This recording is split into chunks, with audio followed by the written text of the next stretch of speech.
अस्सलाम वालेकुम नाजरीन, पीटीआई इंसाइडर के साथ मैं हूं आतिफ भट्ट और हमारे साथ इस वक्त मौजूद हैं अब्दुल कादिर साहब, सीनियर सहाफ़ी हैं, सीनियर तजियाकार हैं। इनसे पाकिस्तान तहरीक इंसाफ की इमरान खान की गिरफ्तारी से लेकर अब तक की जो हिकमत अमली है, कानूनी हो या सियासी, उस हवाले से बात करेंगे, मुख्तलिफ सवालात करेंगे। अस्सलाम वालेकुम अब्दुल कादिर साहब। जी वालेकुम सलाम। अच्छा कादिर भाई, सबसे पहला सवाल यह है कि तहरीक इंसाफ की कानूनी स्ट्रेटजी और पॉलिटिकल स्ट्रेटजी इमरान खान की रिहाई के लिए, उसको कैसे देखते हैं?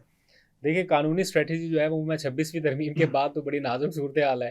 कानूनी स्ट्रेटजी अपने तौर पे उनकी लीगल बैटल जारी है, बड़े ज़बरदस्त तरीके से वो चल रहे हैं, क्योंकि सलमान सफदर साहब कमाल वकील हैं। उन्होंने एक के बाद एक ऐसे जो केसेस की धज्जियां गुत्थियाँ उड़ा जो रही हैं हैं। वो उन्होंने सुलझा दी हैं। बड़ा उन्होंने काम किया है उसमें।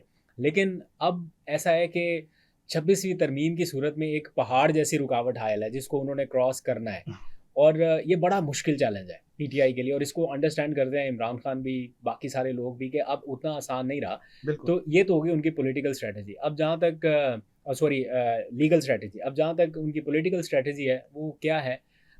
स्ट्रीट मूवमेंट, एहतजाज, या डायलॉग, मुज़ाकरात, कोई ब्रेक थ्रू किसी तरह से पॉलिटिकल हो जाए। स्ट्रेटजी एक्चुअली होती है show off power. Show off power. क्या ये शो ऑफ पावर करके हुकूमत को उस तरह कमजोर कर पाए हैं, यानी कि डाउन स्टेप लेके गए हैं? देखिए, एक टाइम था जब इनके पास स्ट्रीट पावर भी बड़ी ज़बरदस्त थी, अभी भी है। अभी भी है। अभी भी है, नो डाउट। लेकिन गवर्नमेंट उस टाइम पे इतनी स्ट्रॉन्ग पोजीशन में नहीं थी।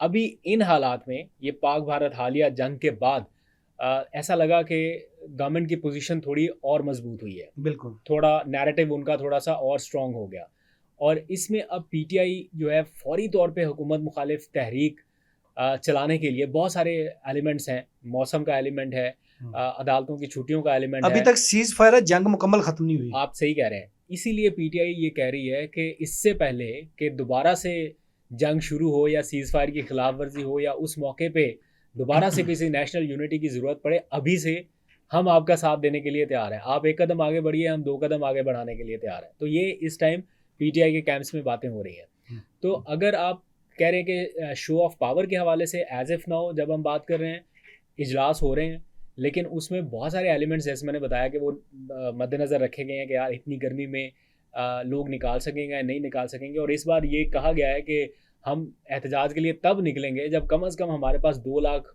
बंदा निकालने का फिगर मौजूद होगा। 2 लाख लोगों को सवाबी इंटरचेंज इकट्ठा करें और बिल्कुल। वहाँ से निकलें। तो 2 लाख लोग, ये मिलियन मार्च जैसी सिचुएशन, या बिल्कुल। इतने ज़्यादा लोग आना, ये अगर रियलिस्टिक तौर पे देखा जाए तो थोड़ा सा मुश्किल भी है, चैलेंजिंग होगा। और इन हालात में कि गर्मी बहुत ज़्यादा है, ये मैं नहीं कह रहा हूँ, ये पीटीआई के इनर लेकिन सर्कल यहाँ में पर अपने लोग कह रहे हैं। आपको भी पता है कि पख्तून कितने सख्त जान सर है वो और बिल्कुल, नो डाउट। कितने डाई हार्ड फैन है इमरान खान के।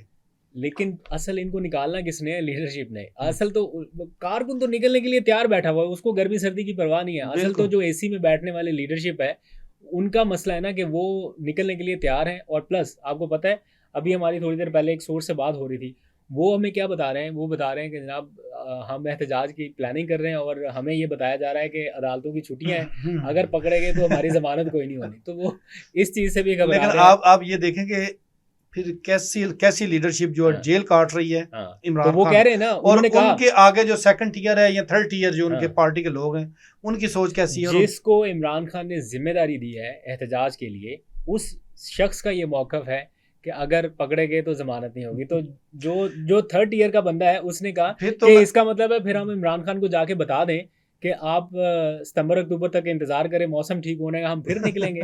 तो ये उन्होंने जवाब यानी कि दिया है कि इमरान खान अंदर ने ये जिस पर डिस्कशन है। इन्हिसार किया उसी ने गर्दन पर वार किया। अच्छा, अब ये पूछते हैं कि इमरान खान आपको कानूनी तौर पर रिहा होते नजर आ रहे हैं? खान साहब जलसों में कहते थे आज मेरे पे 100 मुकदमात हो गए, आज 200 हो गए, आज 150 हो गया, 250 हो गए।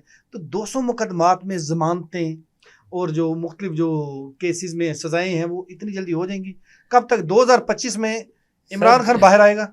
कोई ऐसा मोमेंट आना था, मेरा ख्याल है शायद वो अभी शायद आ चुका है, जिसकी वजह से हम कुछ अच्छा पॉजिटिव एनवायरनमेंट देख रहे हैं। थोड़ा थोड़ा सा माहौल बनने तो लगा है।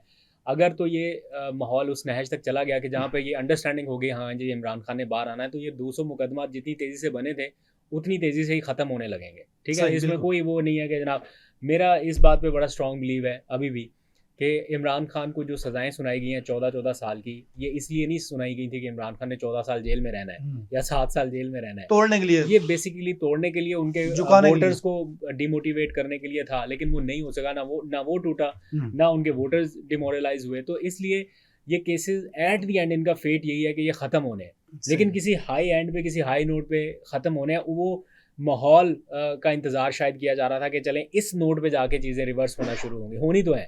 तो मेरा ख्याल है शायद इट्स द हाई टाइम के इस तरफ जाया जाए। आप भी बीट करते हैं पीटीआई की, पीटीआई के जो अंदरूनी इख्तलाफात हैं वो रिहाई की काज को कितना मुतासर कर रहे हैं? बहुत नुकसान पहुंचाया उन्होंने। अंदरूनी इख्तलाफात की वजह से ही तो ये सारे मामला यहाँ तक पहुँचे। ठीक है, मैं ये भी समझता हूँ कि इमरान खान वर्सेस ऑल है, निज़ाम है, 26वीं तरमीम है, वो रुकावटें अपनी जगह, लेकिन उन रुकावटों को अबूर करने के लिए जो यूनिटी पीटीआई में चाहिए वो कॉम्प्रोमाइज़ हो जाती है जब आपस के अंदरूनी इख्तलाफात हैं। और इसमें कोई शक नहीं, आपको ये बात अंडरस्टैंड करनी पड़ेगी कि पूरी पार्टी इस टाइम लीडरलेस चल रही है। बिल्कुल। इमरान खान नहीं है ना, तो असल ये इशू आ जाता है। फिर लोग कहते हैं कि जनाब हम इतनी स्ट्रगल कर रहे हैं, इस फेज़ में हमने पार्टी को संभाला, तो वो फिर अपना जब बात बताते हैं तो उनको लगता है कि हम जस्टिफाई कर सकते हैं अपनी पोजीशन को, तो हम खुल के बात करने के चक्कर में वो क्या होता है कि थोड़ा सा समहाउ पार्टी को भी नुकसान हो जाता है। कादर भाई, आखिरी सवाल, आपको पीटीआई में सबसे ज़्यादा संजीदा, और जिसको कहते हैं कि इमरान खान की रिहाई के लिए सबसे ज़्यादा संजीदा हो,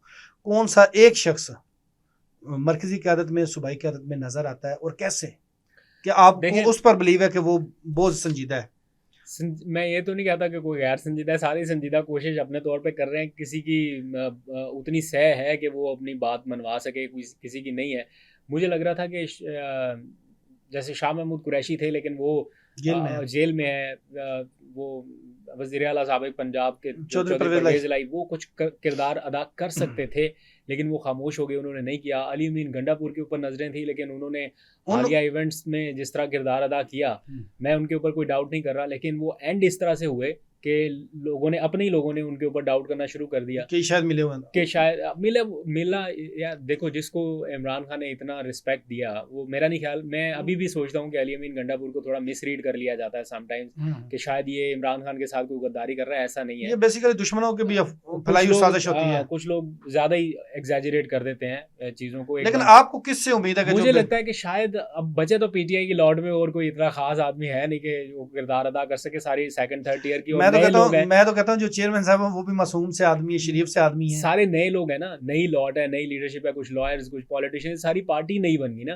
तो इसमें जो संजीदा किरदार अदा कर सकते हैं, मेरा ख्याल है शायद या फिर आरिफ अलवी या फिर साबिक लोगों में से कोई एक दो लोग जंप इन करें तो शायद कोई सिचुएशन और बेहतर हो सके। फॉर एग्जांपल असद उमर आ जाएं, या फवाद भी कोशिश कर रहे हैं, वो आ सकते हैं। हालांकि फवाद चौधरी अगर पार्टी के पास होता तो एक बेहतरीन कीमती सरमाया होता है जो पॉलिटिकली चीज़ों को लीगली भी देखता है, पॉलिटिकली भी देखता है।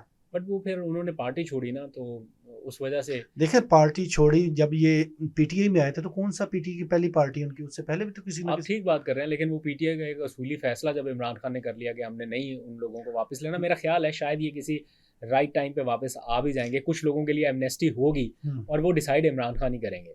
लेकिन इस मौके पे मेरा ख्याल है अगर साबिकीन में से कोई 2-3 लोग संजीदा किरदार अदा करें तो वो भी पीटीआई के लिए बेहतर हो सकता है। और इसके लिए एज ए नाउ जब हम बात करें तो बल्कि फवाद चौधरी साहब ने ट्वीट करके भी बताया था कि हमारा जो साबिक रहनुमा थे उनका कोई इजलास भी हुआ इमरान खान की रिहाई के लिए यकनुकाती एजेंडे पर, और हम कोशिश कर रहे हैं कि जनाब उनकी रिहाई के लिए किरदार अदा करें। देखते हैं क्या कर सकते हैं वो, लेकिन इट्स हाई टाइम कि अब चीज़ें सॉर्ट आउट होनी चाहिए। बहुत शुक्रिया अब्दुल कादिर भाई, बहुत शुक्रिया। नाजरीन, आपने हमारा जो पॉडकास्ट देखा है, इसके साथ हमें दीजिए इजाज़त। अल्लाह हाफिज़।